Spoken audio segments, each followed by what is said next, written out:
में शायद आप लोग भी होंगे। और आज मैं समझती हूँ कि ये इसीलिए हम लोगों के लिए ये एक बहुत ही इम्पोर्टेंट मोमेंट है। सो इसलिए सबसे पहले तो मैं कन्हैया जी को अपने मैंने श्रद्धा सुमन अर्पित करना चाहूँगी और ये भी प्रार्थना करती हूँ कि ईश्वर उनकी आत्मा को शांति दे और उनके परिवार को मैंने इस बड़े सदमे को समझो सहन करने की शक्ति उनके परिवार को दे। इसका थोड़ा सा अपन विश्लेषण करेंगे या सोचेंगे इसके बारे में, तो ये बात निकल के आती है कि जो आज की सरकार है और जो उनका तंत्र है पूरी तरह से फेल हुआ है। अशोक गहलोत जी आज हमारे राजस्थान प्रदेश के मुख्यमंत्री भी हैं और यहाँ के होम मिनिस्टर भी हैं। और जो हम लोगों को पिछले 4 साल के अंदर डिस्ट्रिक्ट में डिविजन्स के अंदर क्राइम की स्थिति को देखने को मिल रहा है, करते करते करते आज आप इस लेवल पे पहुंच गए हो। मैं समझती हूँ इससे वर्स तो सिचुएशन हो ही नहीं सकती। इस घटने के बारे में तो मैं आपको क्या बताऊं, पर फिर भी एक इसको ब्रीफ करने की जरूरत तो है। शुरू तो ये 9-10 तारीख जून की है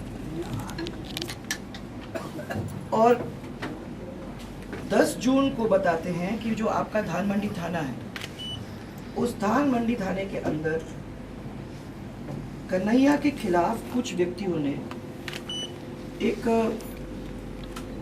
पुलिस गई दूसरे दिन और उन्होंने कन्हैया को वहां से अरेस्ट किया और बिठाया। पहले बिठाने के बाद फिर उसको अरेस्ट दिखाया। फिर उसकी सब लोगों ने प्रेशर डाला, पूरे समाज के लोग वहां पहुंचे, पूछा कि भाई उन्होंने क्या किया है। और जब उन्होंने सबने प्रेशर डाला तो उसको रिलीज भी किया। उसकी जमानत हो गई, वो छूट के बाहर आ गया।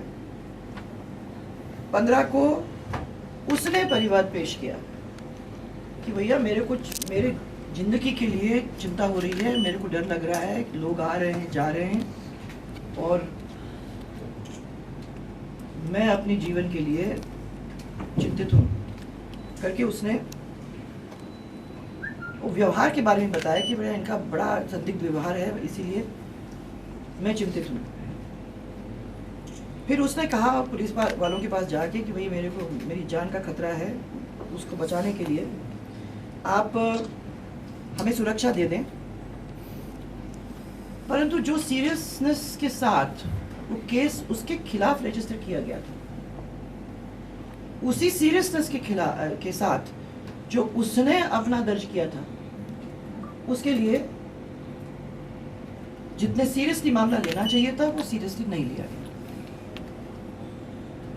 और पुलिस ने उसको कहा कि भाई कोई कार्रवाई तो करने वाले नहीं है और कोई सुरक्षा उपलब्ध कराने की ज़रूरत नहीं है। उन्होंने तो उस मामले को सीरियसली लिया ही नहीं और उन्होंने ये भी कह दिया उनको कि कुछ नहीं होगा, चिंता मत करो, ये तो ऐसी है, झगड़े होते रहते। मैंने कहा कि हमको लगा कि हम लोग एक दूसरे के साथ रहते हैं उस इलाके के अंदर, मुझे तो लगा, हम लोगों को लगा ही नहीं कि ऐसी कोई बात होगी।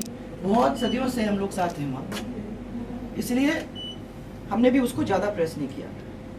तो उसने अपनी दुकान 28 जून को खोल दी और आखिर में परिवार की, अभी मैं घर में होके आई हूँ, परिवार की जिम्मेदारी उसकी थी। उसकी 3 बहनें, उसकी माँ, उसकी वाइफ, उसके 2 बच्चे और फिर जो एक्सटेंडेड फैमिली है, जो भाई और भाई के बच्चे वगैरह सब, ये भाई उनसे छोटा था तो ये सब लोग इनको, मामा जी को एक्चुअली में बड़ा समझ के डिसीजन मेकिंग पावर्स परिवार के उसके पास थे। तो वो जिम्मेदारी उसकी थी कि किस तरीके से जीवन यापन करे, परिवार को का पालन पोषण करे। तो दुकान तो खोलनी ही थी, इनने दुकान खोली। 28 जून को ही ये हत्यारों ने आके नाप के बहाने जिस निर्ममता से उसकी हत्या की है। मैं तो ये वायरल हुआ, फिर उस अपने खुद की तस्वीरें निकाली, उसको वीडियो उसका खींचा और फिर उसको वायरल किया। मैंने कोशिश की उसको देखने की, परंतु आई प्रॉमिस मैं तो उसको आगे देख नहीं सकी। और मैं समझती हूँ कि इसमें से बहुत सारे लोग आप में से भी होंगे जो उसको आगे 1 मिनट 1.5 मिनट के बाद फिर देख ही नहीं सके। अब मेरा मानना है कि अगर गहलोत जी की सरकार ने के अंदर के जो पुलिस वाले हैं उसको सुरक्षा दे देते तो शायद उसकी ये हालत ही नहीं होती, और हम लोगों को ऐसी घटना के बारे में ना तो सुनना या जिन्होंने वायरल वीडियो को देखा है देखने की जरूरत ही नहीं होती। जो भी अपने प्रदेश के अंदर रहते हैं, हम लोग जो भी रहते हैं, किसी भी लेवल के लोग हों, एक हमारा फंडामेंटल राइट है कि we be given the right to live, और नेचुरली सुरक्षा उसके साथ हैंड इन हैंड जाती है। अगर हम अपने लोगों को सुरक्षा नहीं दे सकते तो फिर हमको सरकार में रहने का किसी भी तरीके से हक नहीं है। और मुझे याद है कि इन्होंने कहा था कि आपकी जो उनका कोट है, हर गलती कीमत मांगती है। कभी कभी पूछने का मन होता है कि भाई इसकी क्या कीमत होगी। ये तो ठीक है कि अब एनआईए के हाथ में गया है, एनआईए के लोग भी आ गए हैं, उन्होंने भी अब इंक्वायरियां शुरू कर दी हैं। उन्होंने भी ये पता करने की कोशिश की है कि इसमें कौन व्यक्ति या संगठन या समूह और तार कहाँ तक जा रहे हैं, किस किस से जुड़े हैं, उन्होंने भी पता करने का ये एक मसला शुरू कर दिया है। परंतु हम ये पूछ रहे हैं कि हमारे लोगों को, इस राजस्थान प्रदेश के लोगों को सुरक्षित रखने का क्या काम है और किस तरीके से 4 साल से जनता चिल्ला रही, किस तरीके से हम सबको सुरक्षित रखने का ये काम करेंगे। बार बार अपने कंधे से उसको उठा के कभी प्रधानमंत्री का नाम लेते हैं, कभी होम मिनिस्टर का नाम लेते हैं।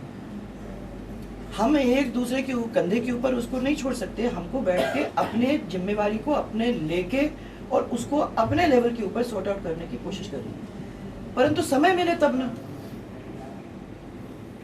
तो जो 5-6 महीने से हम देखते आ रहे हैं, तो पहले अपने एमएलए को सुरक्षित रखने में, उनको होटल्स में कैद करने में, उसके बाद इलेक्शन के अंदर, उसके बाद वहाँ भी कैद करके रखने का, उस इलेक्शन को जीतने का। 4 साल से मैंने कोई कम क्राइम्स नहीं हुए हैं। क्राइम्स अगेंस्ट वीमेन है, क्राइम्स अगेंस्ट एससीज हैं, मर्डर्स हैं, क्या क्या नहीं हुए हैं। परंतु ये सब पॉलिटिक्स में अपन इतने बिजी हो जाते हैं कि अपने को समय ही नहीं मिला इस चीज़ को एक्चुअली में सीरियसली देखने की। अगर योगी जी वहाँ कर सकते थे तो हर चीफ मिनिस्टर का राइट है कि वो यहाँ करे। कि क्रिमिनल्स का नाम नहीं होता भाई, ना उनकी जात होती है, ना उनकी मजहब होती है। क्रिमिनल्स को क्रिमिनल के हिसाब से ट्रीट करने की ज़रूरत है, और इतने स्ट्रांगली ट्रीट करने की ज़रूरत है कि क्राइम कभी भी अपने क्षेत्र के अंदर कमिट ना हो।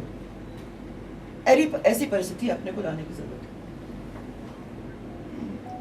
सो अभी बच्चों से हमने बात किया, हाँ आगे चल के हमको किन चीज़ों की ज़रूरत होगी, उसके लिए हमने कुछ मांग रखी हैं। वो मांग से तो आप अच्छी तरह से वाकिफ हो, परंतु दिल जल रहा है। और हमारा ये कहना है कि ये सब मांगे बाद में, सबसे पहले हमको न्याय दिलाने का काम करो। जिन व्यक्तियों ने इस तरीके से निर्मम हत्या सबके सामने की है, अब पुलिस वाले कहेंगे हमको प्रूफ दो, इससे ज्यादा क्या प्रूफ मिलेगा। वो तो वीडियो वायरल है, उन्होंने किसने छिपाने की बात नहीं की है। और आप कह रहे हो कि एनआईए देख रहा है तो एनआईए संभाल लेगा, एनआईए संभालेगा, परंतु ये मामला रेगुलर लीगल रास्ते से भी जाएगा। परंतु मैं समझती हूँ कि जल्दी से जल्दी थ्रू कोर्ट इस मामले को राइट लेवल पे लाने की जरूरत है, और ऐसे लोगों को फांसी दिलवाने की जरूरत है। It is a question of crime, और ओपनली क्राइम। भाई हम आपके पीछे दौड़ नहीं रहे हैं, हम ढूंढ नहीं रहे हैं किसी को, हम बता रहे हैं कि हाँ हमने किया है, क्या कर लोगे। तो इसमें ये सब चीजें जोड़ने की जरूरत नहीं है। जिसने जान ली है उसको उतना ही पनिश करने की जरूरत है। इसलिए मुझे विश्वास है कि ये जाएगा लीगैलिटी के थ्रू, और पुलिस जल्दी से जल्दी, जिस तरीके से अभी उन लोगों ने आलस बरता, उसकी जगह में अगर वो जल्दी करके और उसको कोर्ट के थ्रू लाके सही जगह पे पहुंचाने का काम करेंगे, तभी मैं समझती हूँ कि यहाँ के लोगों को, यहाँ के लोगों को, या दुकान वालों को, यहाँ के रहने वालों को, पूरे प्रदेश को और आगे चल के देश को ये समझ में आएगी कि हाँ कोई ऐसा मुख्यमंत्री था जिसने इसको करने की कोशिश की। और ये करना मैं समझती हूँ क्योंकि राजस्थान का कल्चर नहीं है भाइयों। आप लोगों ने सबने देखा होगा, मैं तो कभी देखा नहीं, राजस्थान का कल्चर नहीं है। इसलिए आने वाले समय के अंदर मुझे मालूम है कि एनआईए के लोग अब जब करेंगे तो सही एंड तक तो पहुंचेंगे, परंतु ये जांच हो, जल्दी से जल्दी जांच हो और कंक्लूजन पे पहुंचाने का काम जल्दी से जल्दी। Thank you. मैडम, ऐसा ही एक क्राइम 2017 में हुआ था राजसमंद में, सेम सामने मर्डर किया उसने, घासलेट डलाया, जलाया और उसको लाइव टेलीकास्ट किया फेसबुक पे। आज तक उसको फांसी नहीं हुई। आप मांग करेंगे कि दोनों को एक साथ फांसी नहीं जाए? देखिए, आप मुख्यमंत्री थे उस वक्त, 2017 6 दिसंबर की बात है। उसका सवाल ही नहीं उठता है। जो लोग उस रास्ते से जा रहे हैं, अब उस समय आपने कह दिया वो साइकोटिक है। जो आदमी ये काम करता है वो सब साइकोटिक है। क्योंकि मैं तो नहीं समझती हूँ कि साइकोलॉजिकली डिस्टर्ब्ड है, आप कुछ भी कह लो, परंतु ऐसे तो एक्सक्यूज ही नहीं है। ना आप जो यहाँ बैठे हैं, ना हम लोग, कोई भी कह सकता है कि ये ऐसा है कि ठीक है जाने दो। इसके पीछे अपने को पढ़ना चाहिए। पर सबसे इम्पोर्टेंट चीज़ जो है, आजकल की दुनिया बदल गई है। साइबर क्राइम, आईटी, इसको बहुत यूज़ किया जा रहा है। पुराने ज़माने का डंडा लेके पुलिस वाला गश्त करे सिटी के अंदर, वो थोड़ा सा आउटडेटेड हो रहा है।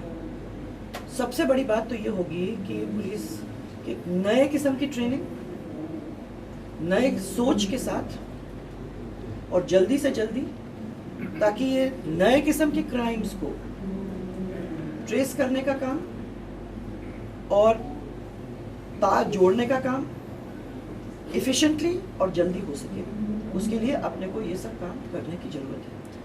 एंड इसमें हम लोग सबको जुड़ने की जरूरत है। तो मैं विश्वास करती हूँ कि आगे चल के तो हम भी ये सुझाव देंगे, परंतु जघन्य क्राइम और इसको लीगली ले जाकर उसको कंक्लूजन तक पहुंचाने की जरूरत है। मैम, इंटेलिजेंस फेलियर रहा यहाँ के, टोटल इंटेलिजेंस फेलियर। और मैं कह रही हूँ कि ये पहली बार नहीं है। इंटेलिजेंस फेलियर आप करौली में भी देखा मैंने, करौली में, जोधपुर में, थे, भीलवाड़ा में आप थे तब। आपको भी ध्यान है, याद है उसमें कि अगर थोड़ा सा मेहनत की होती तो ये सब पकड़ में आ जाते और ये बात ही नहीं होती। वहीं से ये शुरुआत हो रही है पिछले 5-6 महीने के अंदर ये सब हो रहा है। तो अगर इंटेलिजेंस, इसीलिए मैं कह रही हूँ कि इसको अपग्रेड करने की ज़रूरत है, इसको रीट्रेनिंग करने की ज़रूरत है, इसको रीथिंकिंग करने की ज़रूरत है, इसको विश्व के बेस्ट से बेस्ट लोगों के साथ अपने पुलिस को जोड़ के और अच्छे से अच्छे लोगों को आगे बढ़ाने की ज़रूरत है। ये पुराने सिस्टम्स नहीं चलेंगे। ओके मैडम, नुपुर शर्मा के द्वारा जो वक्तव्य पेश किया गया, उसके बाद एक संग्राम सा छिड़ गया। द कलर्स 18 उदयपुर न्यूज़ को सब्सक्राइब करें और हमेशा अपडेट रहिए।